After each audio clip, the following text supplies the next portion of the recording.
Welcome to freedomalcohol.com. This is Sam French.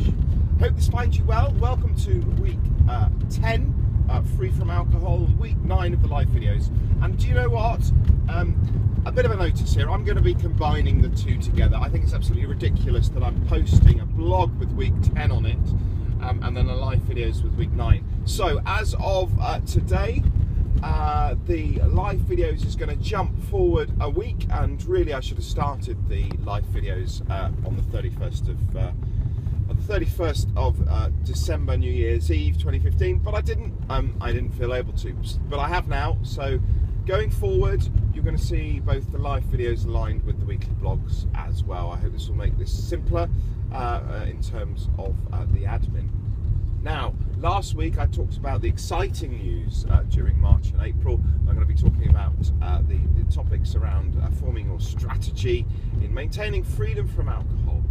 And this week I want to talk about a unique aspect of that. If you remember, last week I talked about ensuring that you're really clear on your vision and your end vision and your goals. I talked about the importance of identifying your strengths. And I talked also about having something that it really has true meaning to you and that you can really buy into to motivate you in keeping going. And this week I want to talk about the unique aspect of our strengths. And one of the most interesting things is that people often don't know what their strengths are. So the question today is, what are your strengths? And how will you help these serve you in your freedom from alcohol?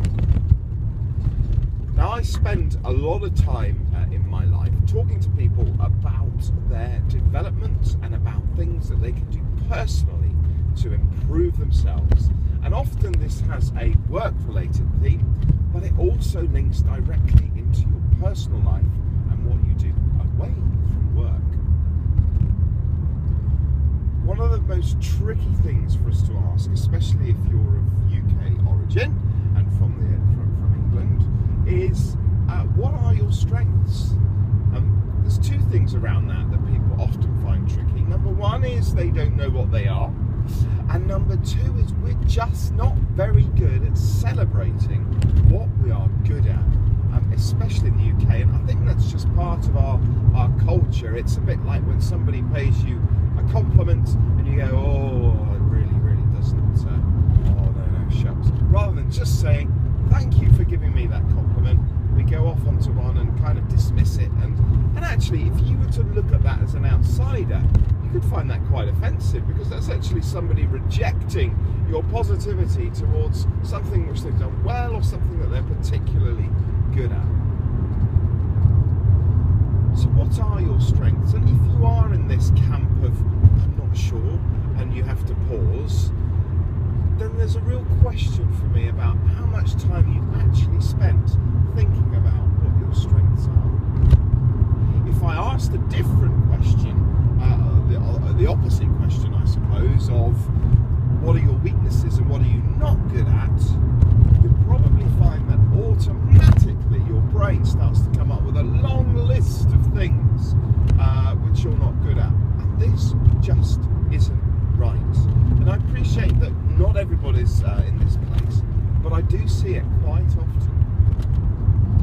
You know, on a personal belief, I think we should spend more time during the education years and the younger years helping and supporting our young people and children in terms of understanding what their strengths are. Often, I think it is more about them giving them a name or a label and than not really knowing what they are. And I think actually it's about us helping them and helping ourselves to identify what these are. So, how do you go about doing this? Well, last week I mentioned a book. It's called The Strengths Finder 2, and if you put Strengths Finder 2 into a website search engine and put Gallup in there, G-U-L-L-A-P, I believe, it will come up. And for a small investment that I think is well worth it through online Amazon or whoever you choose to go with, You can order this book, and it asks you a series of questions that you have to answer very, very quickly. Don't think about them, just get in there and answer them. What's your natural response to them? And from that, it then gives you a result. Now, the result isn't like any other test. It gives you some themes of things that potentially are your strengths, and more importantly, how you can go about levering these in your daily life. So how you can put them to use. So some of my strengths that I've identified are something called individualization, which is about me recognizing the uniqueness of individuals and recognizing what they have to offer in terms of a team environment.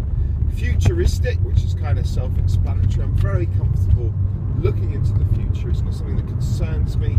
Looking at new ideas and seeing new ways in which we can do things. Strategic, in that I am able to bring people with different skills together and see their strengths and uniqueness, and come up and see how to implement stuff and action it. The other one was around being an activator and being someone who can just get stuff done and put a plan together. And the final one was about being personal. I think it was called personalization. It's about, I think we all like being praised, and I like people to, as I'm sure you do, to say good things about me. So being aware of these, and I hope you'll complete that book and those questions, being aware of these strengths is something which you can then use going forward. Now, in the post, you'll get a book, and that book will give you a bit more idea of how you can put your strengths to use, and it describes it in quite some detail. You can also get your results online, and it talks about them on there as well.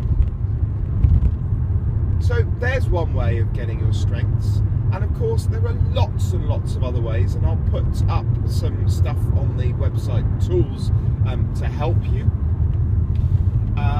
There are sheets which you can get offline which get you to think about the things which you do in your life currently.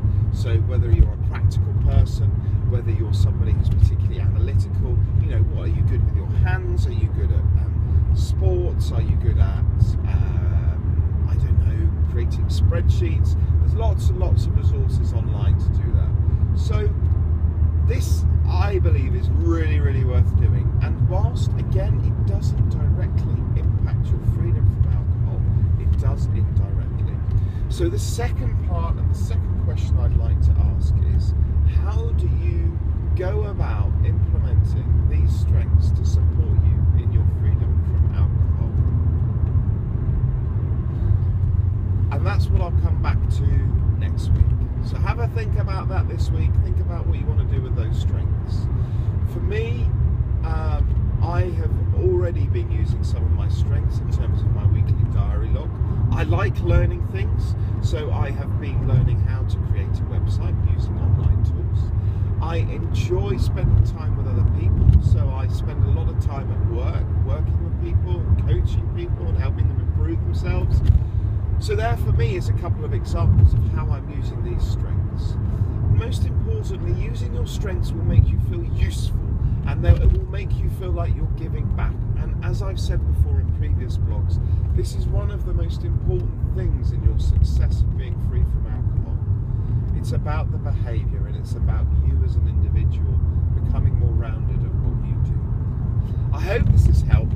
Do check back on the website. Just a reminder again, forgive me for saying it again, but from next week the live videos and blogs will be aligned. Thank you very much for listening. Speak to you all soon. Take care.